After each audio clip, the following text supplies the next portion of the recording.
What's going on YouTube? Welcome back to another video. In today's training, we are going to be going over how to build more muscle mass in less time. This training is immensely valuable. I'm going to be sharing tips for the gym, how to structure your workouts, rep schemes, and then at the end of this training, I'm giving away a 3-day full body plan for free that you can download into an app and start tracking as soon as today. So without further ado, let's get into it. So today's training, I wanted to go over building muscle mass and sculpting the physique that we want without having to spend hours and hours in the gym, because I feel like that is really a common misconception, is that in order to get the body that you want, you're going to have to sacrifice tons of time to actually get it, which, don't get me wrong, you'll have to sacrifice some time, but you don't need to spend every single day in the gym for 1+, 2+ hours. And you don't need to be like me doing some 7-day workout plan, right? I'm just doing that to challenge myself at the moment. You can get results with something as simple as a 3 or 4-day plan,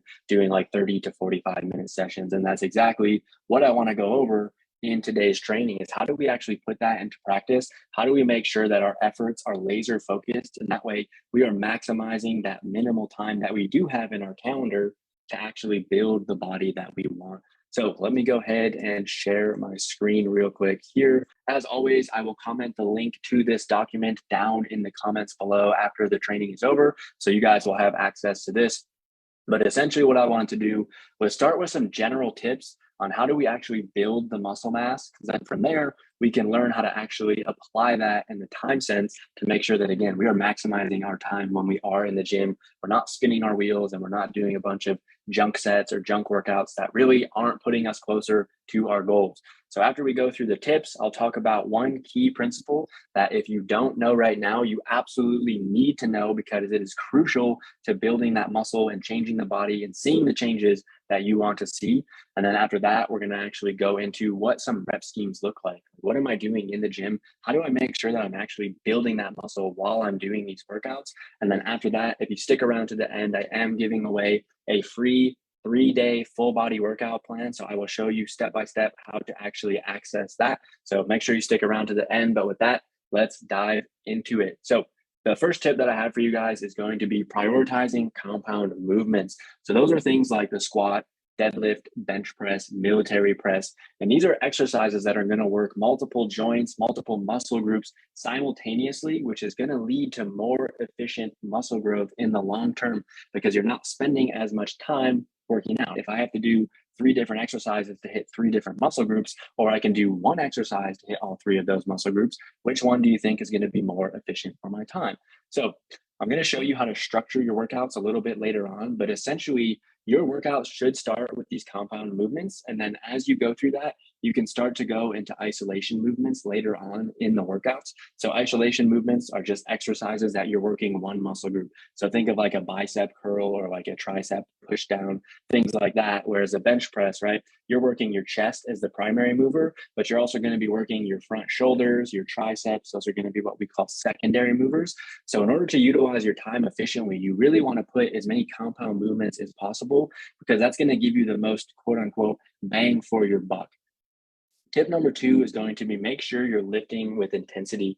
So instead of spending those hours in the gym and, like I said earlier, doing a bunch of junk volume or junk workouts that aren't actually putting you closer to your goals, what I want you to do is focus on shorter workouts, but make sure they are higher intensity. So instead of lifting a lot of, doing a lot of reps of lower weight, what I want you to do is increase that weight, do shorter reps, make sure you're getting a nice burn and then breaking a sweat while you're doing it.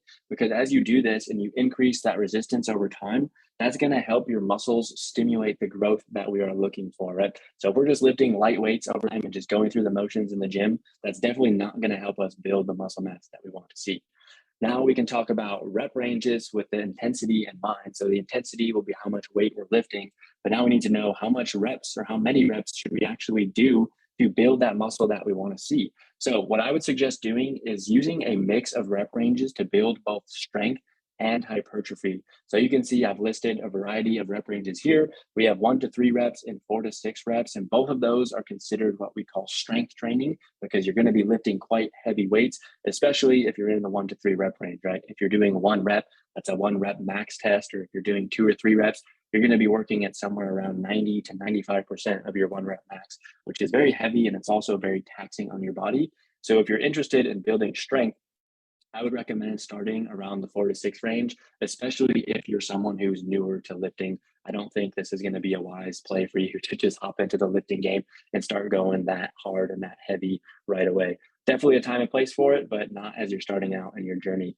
The rest of the ones that I have, you can see 6 to 8 reps, 8 to 10, 10 to 12, and then 12 to 15 as well. All of those would be what we consider hypertrophy. That's just a fancy word for muscle growth. And then anything over like 15 reps, I would say, especially if you start getting over like 20 reps, that's going to be what we would consider muscular endurance. So I'd say the 3 most common rep ranges that I would want you to work in would be somewhere in the 4 to 6, 6 to 8, or 8 to 10, because there you're really going to, again, get the most bang for your buck. You're not going to be doing 15 plus reps that take you 2 minutes to complete a set. And then you're not doing 1 to 3 reps that are going to be so taxing that you need to rest 5 minutes between sets. So again, these 3 are sort of the sweet spot, and that's where a lot of the clients within the physique lab are working right now. So you can work towards both strength, hypertrophy, and build that physique that are after. So now that we know how heavy we need to be lifting and then the rep ranges and what that should look like, we need to know about the frequency and consistency. So how many times should I be going to the gym? I would suggest aiming for 3 to 4 strength training sessions per week, because you honestly don't need much more than that. You can get great results on a 3 or 4 day per week plan, having 30, 45-minute, or maybe even up to 1 hour workouts. But if all you have in your calendar is 3 days per week, 30 minutes, you can still see great results using the tips that I'm going to share with you in this training. The biggest thing here is going to be make sure you are consistent. So if you are doing a 3 day plan with 30-minute workouts, what I want you to do is make sure you're hitting all of those workouts. Because if you miss one workout on a 3 day plan, you've already reduced your workouts by 33%. And we don't want to do that. So make sure you're following through. And then also we have shorter focus sessions are going to be more infrequent, or are more effective than the infrequent and lengthy ones. So instead of going in on, let's say, a Saturday and doing like a 2 or 3 hour session, because the kids are at home or with the wife or whatever it might be, you got tons of time in your calendar, doing something like that is not going to be as efficient. I think 3 days per week, 30 minutes each workout, and really being targeted with those efforts. So from there, you can actually look at your workout structure. So let's say you do want to go with a 3 day full body plan and you only have 30 minutes per workout. How do I still get a good workout and build muscle mass while doing that? And that's going to be structuring your workouts to use that time as efficiently as possible. So the first thing that you can do is look at supersets. So supersets are just doing back-to-back exercises with little to no rest. So maybe you go and you do a bench press followed by a dumbbell chest fly, hitting chest in both of those, but you don't rest in between at all. That's an example of a superset. My recommendation would be using what's called an antagonist superset or antagonist set. And that's essentially doing a superset with muscles that oppose each other. So something like a barbell bench press followed by a barbell row, or an overhead press followed by something like a chin up or a pull up or like a lat cable pull down, things like that. Also think about like a dumbbell curl versus a tricep extension. So again, you're working opposite muscle groups. In that case, you have the pulling motion of the bicep and you have the extension moving of the tricep, and you're opposing which muscle group you're using. And the reason that I prefer those is because you're giving those muscle groups more time to rest. If you do bicep, tricep, then rest, and then come back to an antagonist superset of bicep, tricep, that's going to be more rest between bicep exercises than if you were to just do a bicep exercise, superset with another bicep exercise.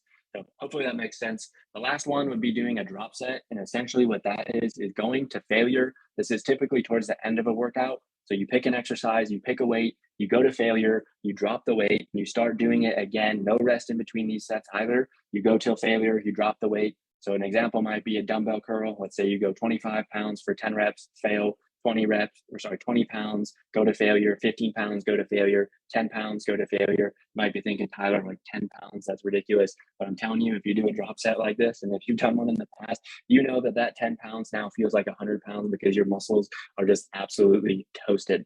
So another suggestion that I'd have is using high intensity interval training, which is essentially going to be doing short bursts of intense exercise followed by brief rest periods. So again, the nice thing about high intensity interval training is that those workouts have a finite time. So if you're going in and you're just doing some other full body plan or just doing some lift, like, yes, you keep the time frame in mind, but a high intensity interval training has you locked in with a very specific time frame. So if you only have 15 minutes, 20 minutes, 25 minutes, you can do something like this to make sure that you are utilizing the most of each of those minutes. So let's say you're doing a 30-minute workout and you want to do high intensity interval training. What you can do is do 1 minute set of each exercise that you want to do, and you can do 30 seconds on and 30 seconds off.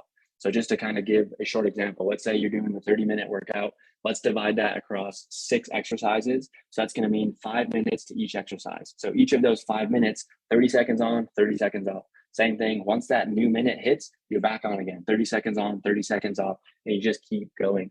And one thing you can also do is over time, you can change these work to rest ratios. So you can go up to 40 seconds on and 20 seconds off, or 45 on, 40 or 15 off, and basically challenging yourself in that way and make the workout harder and harder over time. And then I would also be remiss if I didn't mention eating your protein. So eat around 1 gram of protein per pound of body weight. So protein, when it enters your body, it gets broken down into what's called amino acids. And I want you to think of amino acids as little Legos. They are the building blocks to your muscle. If you're not giving your body the building blocks, then you're not going to be able to build the muscle that you want to see.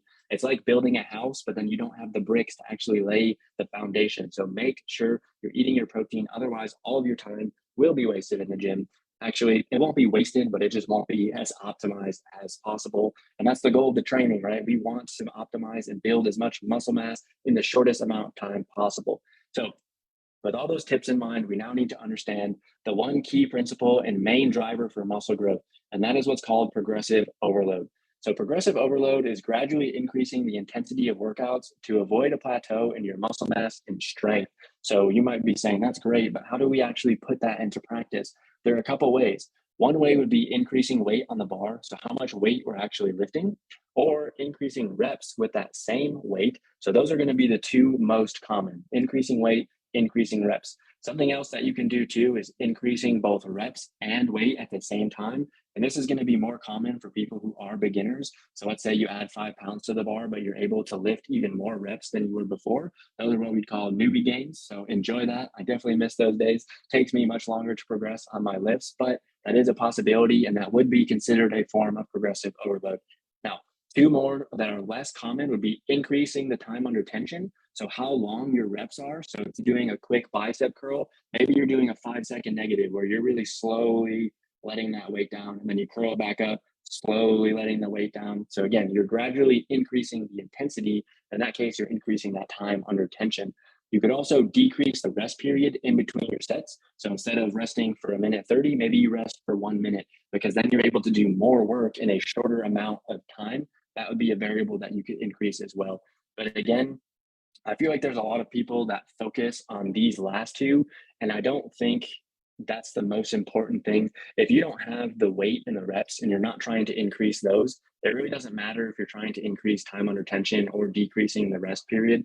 Because think about it, especially with time under tension, if you're just curling a 10-pound dumbbell and you're going super slow, 5-second reps, and that's all you do, as opposed to starting with 10 pounds, trying to get to 15, then 20, 25, 30, etc. Once you get to 30, you're going to build a lot more muscle and strength than if you were just to focus on time under tension. So again, main takeaway from this section is increasing weight or reps or both. But now that we have that in mind, we can look at some example rep schemes, and I'm going to start with a beginner one. So what I first want to say is that none of this is going to matter if you don't track your lifts. You cannot change what is not tracked and what's not measured. If you don't know where your lifts are, you're going into the gym blind, and you're just automatically shooting yourself in the foot, and you're wasting your time because you don't know how to actually improve from a week to week basis. So I don't care if it's pen and paper. I don't care if it's an app. Whatever you got to do, make sure you're tracking these workouts. So if you're a beginner, what I would say is just try to add weight or reps within a given rep range. And then once you're at the top of that rep range, that's your sign to increase weight again. So let's say, for example, we're going to be doing a bench press. And week 1, let's say we pick 95 pounds. And then let's say we hit, let's say we're going to be shooting for like 6 to 8 reps, right? And then I'm able to hit 5 reps. So I'm outside of that 6 to 8 rep range. So that is my indication that I picked a weight that is too heavy for the moment. So instead, what I would do is go to something like 90 pounds. Maybe I do 6 reps. Okay, cool. I'm at the lower end of that rep range, 90 pounds. Let's say I hit 6 reps again. Cool. We're there. All right. So now we're falling within the rep range. That's how you figure out what your working weight is. So then once you go back and you do the bench press again on week 2, here's what that would look like. You got 90 pounds. Oops. What happened there?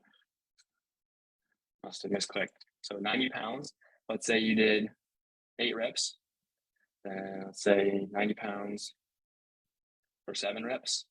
90 pounds for 6 reps.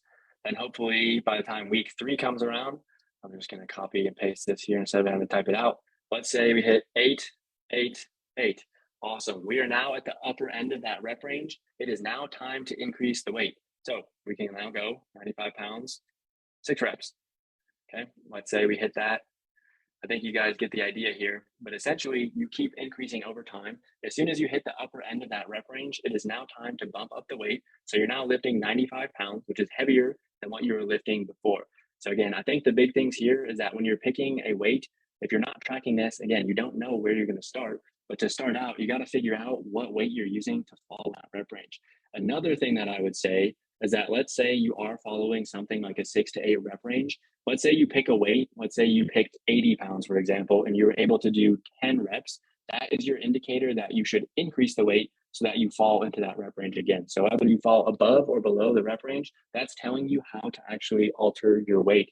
Now, a lot of beginners will be able to progress on this for an extended period of time, like maybe months, sometimes maybe even up to a year. But once you can no longer progress on a week-to-week basis, that's when you need to get into these intermediate to advanced rep schemes. So I'm going to walk through a couple examples here. This might not be totally necessary information at the moment, but it's still important for you to understand because that way, once you graduate out of this beginner stage, you have a game plan in mind and you're not trying to do this for the rest of your life for the next 15, 20, 25 years, because ultimately this training is about saving you time. And if you get to that point and you're doing this, you're wasting your time.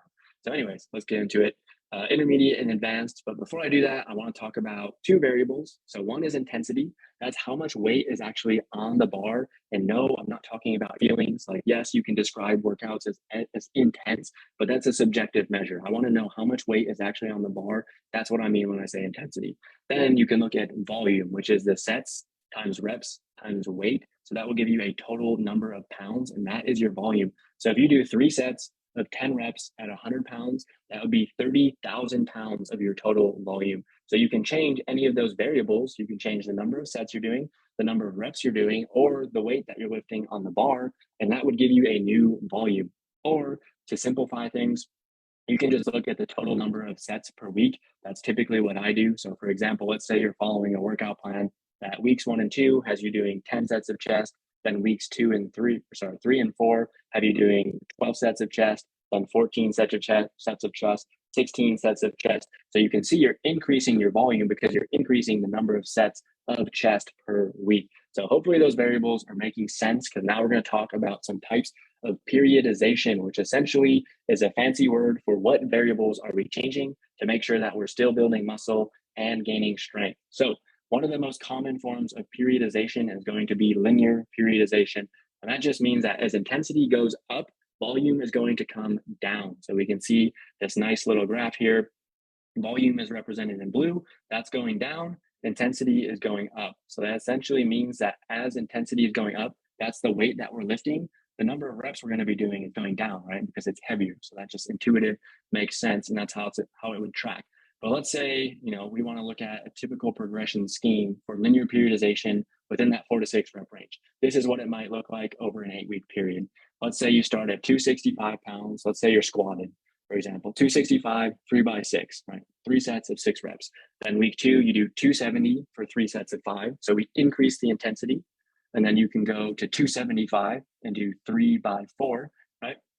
Week 4, you could come back to 270 because you can see here, we have 4, 5, 6. So we're still working within that 4 to 6 rep range, similar to how we were up here in the beginner phase, but now we're doing it over an extended period of time. Instead of increasing weight week over week, we're increasing weight like every second or third week, right? So you can see here, 270, you go 275, then back to 270, now you're increasing. So instead of a weekly progression, it's more of a bi-weekly or even a third week basis. So again, 265, 270, 275. Now when we go back to 270, hopefully we can do that for 3 sets of 6.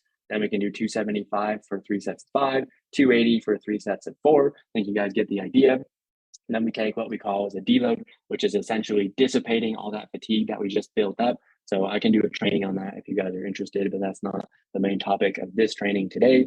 But after the deload week, we can come back. And then at that point, hopefully we'd be able to lift 275 for 3 sets of 6, or maybe 3 sets of 5, whatever it might be. But either way, last time we did 275, I guess in this case, we were already at 3x5. So hopefully in that case, we'd be able to do 3x6, right? Now, once you graduate out of the linear periodization model, this is going to be more for the advanced trainee, but essentially what you're doing is you're alternating between intensity and volume, sometimes on a daily basis, sometimes on a weekly basis, or a monthly basis, but it's usually daily or weekly. So weekly is usually the most common. You're just changing that on a week-to-week basis, but essentially is that as volume and intensity are increasing, as one's increasing, the other's decreasing, but then they kind of flip-flop back and forth. So you can sort of see that this is kind of like a sine wave, right? As volume is going down, intensity is increasing. As intensity is coming down, volume is increasing. And then you're basically just flipping back and forth between those week over week. So this looks like week 1, you're up here for volume. Week 2, it decreases. Week 3, you're starting to increase again. Week 4, you're back at the same volume that you were doing before. So again, it can be over days or weeks, that kind of thing. I don't think that's particularly important right now, but I do want to show you what that would look like in an example as well. So let's say we start at 265 for 3 sets of 6. We can go to 275 for 3x4, which is a 10-pound jump now. But the week after that, we come back down to 270 for 3x6, and then 280 for 3x4. So this time we're still working in that 4 to 6 rep range, but you can see we're now progressing every other week. So we go from 265, 3x6, week 1. Week 3, 270 for 3x6. And then same thing, you can see week 2, 275, 3 sets of 4. Week 4 is 280 for 3 sets of 4.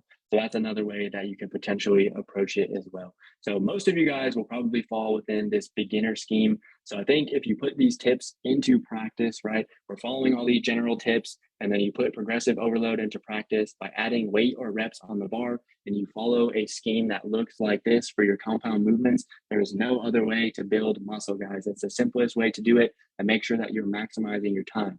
Now, as a thank you for you guys attending the training, I did want to give you guys a free 3-day workout plan, 3 days per week. I believe these are around 45 minutes per workout. So you really should have no excuses on fitting this into your schedule. Not that much of a time commitment, and it's going to totally transform the way you look. So what I first want you to do is download the Strong Workout Tracker app. You can go in the App Store and download it. It looks something like this. And then from there, you can see I have the 3 different workouts: full body day 1, 2, and 3. And the way that you can access those is by coming into this document, clicking here. So full body day 1, if you click this link right here, it's going to take you into the Strong Workout Tracker app. So make sure you have the app downloaded before. But as soon as you click that link, it takes you in the app. It's going to ask you if you want to save this workout as a template. Say yes. And then all you have to do is click this blue Start Workout button, and it populates everything for you. It has instructions on how to do those lifts. It's got the number of sets. The only thing I don't think it has in there right now are the rep ranges, but that's where an opportunity for you to put into practice everything that you learned today, right? So you can come into here, and again, 4 to 6, 6 to 8, or 8 to 10. Pick whichever one of those you like and just stick with it over the long term. One thing I do want to point out here, though, is that one of the tips we had is following compound movements at the start and then isolation towards the end, right? So let's look through this full body day 3 as an example. You can see we're starting with squat. That's working multiple muscle groups, our quads, glutes, hamstrings, a little bit of calves as well. Then we come to something like a chest flush, which is an isolation movement for your chest. Bent over, 1-arm row. So that's kind of an isolation movement for your back. You'll be working your biceps a little bit. But then we have a standing dumbbell curl, isolation for your biceps, hanging leg raise, which is an isolation for your core. So you can see how we structure these workouts. And again, maybe there's one of these that you can't do. You can always sub in a workout that, better fits you. So maybe instead of like a deadlift with the barbell, you can do a hex bar deadlift or a dumbbell deadlift, things like that. Feel free to make any changes you see fit. But as always, guys, if you're looking at this and you're like, Tyler, this is a lot of great information, but I've tried in the past, I've tried other workout plans, and I still haven't seen the results that I want to see.